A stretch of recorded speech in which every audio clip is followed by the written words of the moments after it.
Il allait près de la rivière, qui se trouve même pas à 2 minutes de la villa où il se trouvait.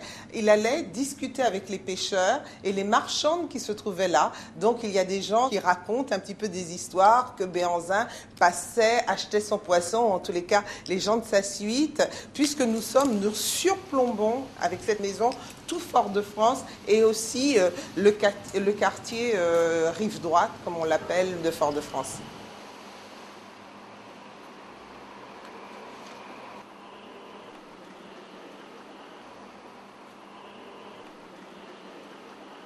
Pour s'être rendu quelquefois à la messe du dimanche, le roi de Béhanzin est devenu un fidèle de la cathédrale de Fort-de-France. Déjà grand ami du père Alexandre d'Orgères, lorsqu'il était à Abomey, Béhanzin choisira, pour se faire baptiser, le prénom Alexandre. Des proches l'ont vu plusieurs fois, le cou entouré d'une chaînette en or, au bout de laquelle pendait une croix. Sans doute, celle que lui avait offerte un prêtre portugais, alors curé à Ouida.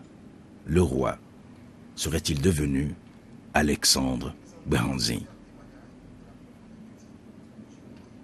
À la villa des Bosquets, la santé d'Adan Ledjan s'est brusquement dégradée. On le savait malade d'une bronchite chronique. Adan Ledjan décède le 15 mai 1899 à l'hôpital militaire de Fort-de-France.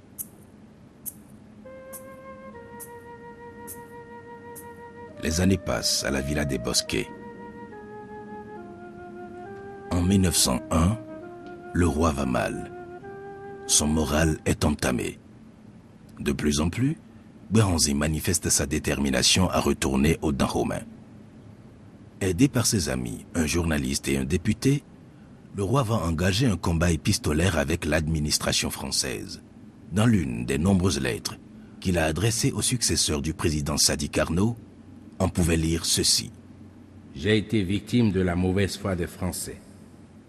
En effet, lorsque de ma propre initiative, je me suis rendu auprès du général Dodd, je lui ai demandé spontanément de me conduire en France pour conférer avec le chef de l'État et éclaircir le malentendu dont j'étais victime. Je croyais donc me rendre en France pendant que j'étais dirigé sur la Martinique. Au cours de l'année 1901, la famille du roi s'est agrandie de 2 petits-fils. D'abord le 11 mai, à Gbokpanou, une des filles du roi donne naissance à Frédéric. 3 mois plus tard, un deuxième petit-fils du roi va naître. Il s'appelle Gabriel. Cette fois, l'heureuse maman sera Mekouyon, une autre fille du roi Béhanzin.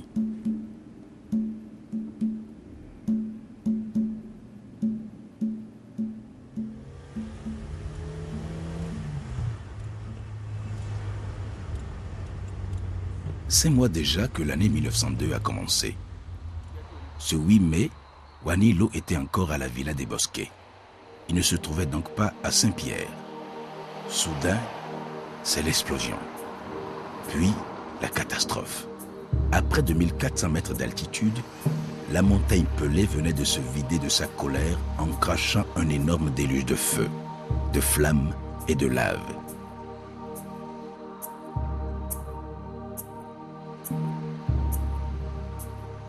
Sous un torrent de boue visqueuse et brûlante, la ville de Saint-Pierre a été totalement engloutie.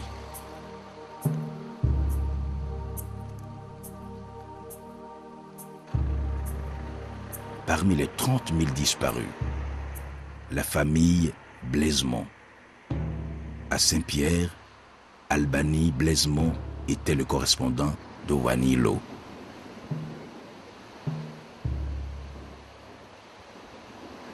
« 1903.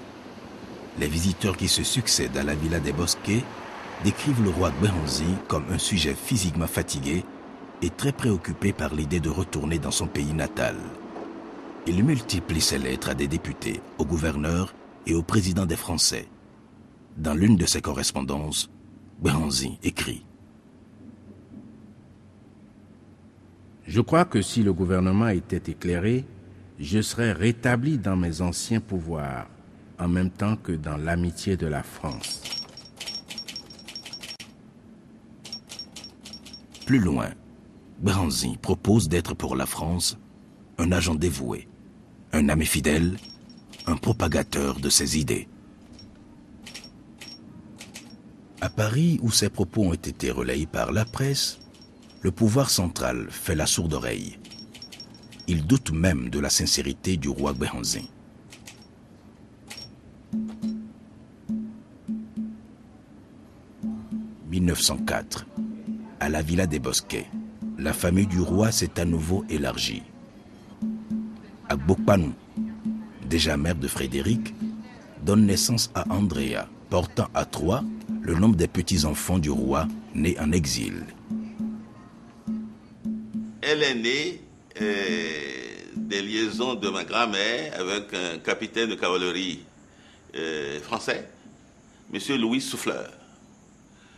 Vous savez, à l'époque, M. Louis Souffleur, qui créait pour son grade, disons, n'a pas reconnu ma mère. Donc ma mère a signé le nom de son grand-père. Elle a signé Berlin. C'est par la suite que les actes ont été faits, quand elle est rentrée avec sa mère, elle a grandi, que les actes ont été faits, et que le nom de son père a été mis sur ses actes.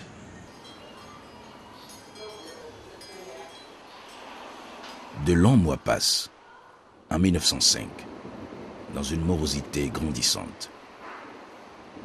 Début 1906, sous la pression conjuguée du journaliste Adolphe Lara et du député Pressensé, ardent défenseur des droits de l'homme, le ministre des colonies autorise enfin un changement de climat pour le roi. Le 1er avril, à bord du géant paquebot, la Martinique, le roi Béhanzin et sa famille quittent Fort-de-France pour une nouvelle destination.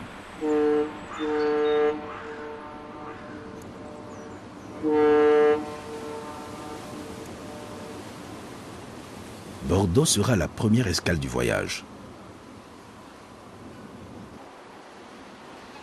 Puis Marseille, que la délégation du roi atteindra par le train. Le séjour ici est de courte durée. Le temps pour Béhanzin, que l'on voit ici un peu amaigri, de visiter l'exposition coloniale.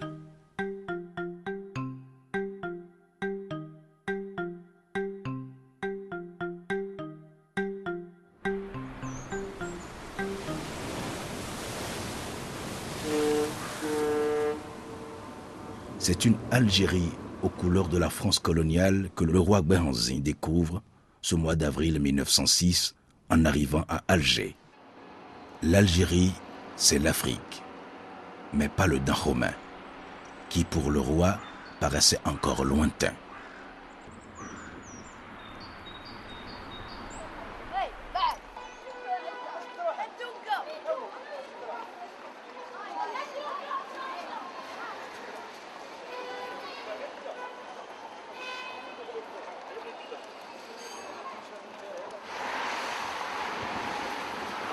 C'est à Blida, une autre ville au sud d'Alger, que le souverain et sa famille vont être conduits.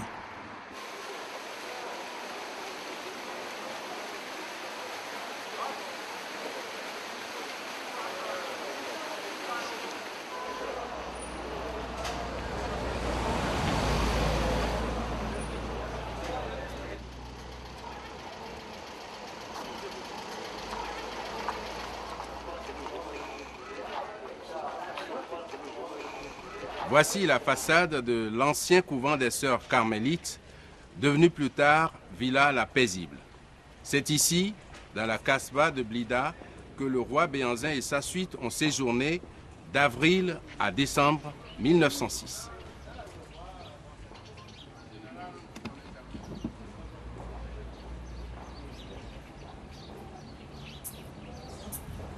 Voici ce qui reste de la villa où le roi a résidé.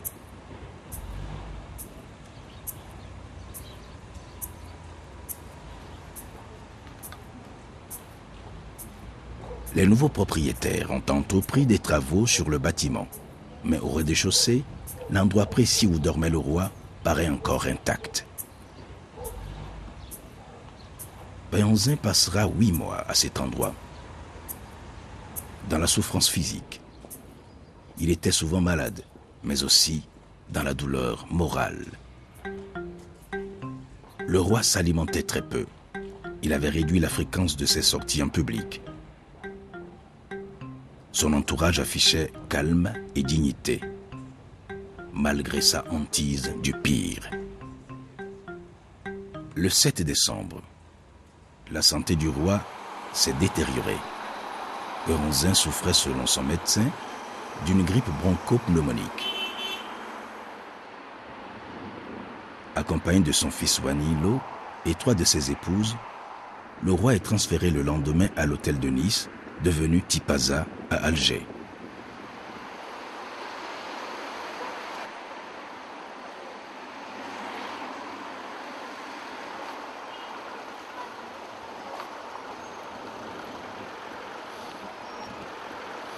À l'aube du 10 décembre 1906, le roi Gberanzin décède suite à une crise d'urémie. Il sonnait 7h30.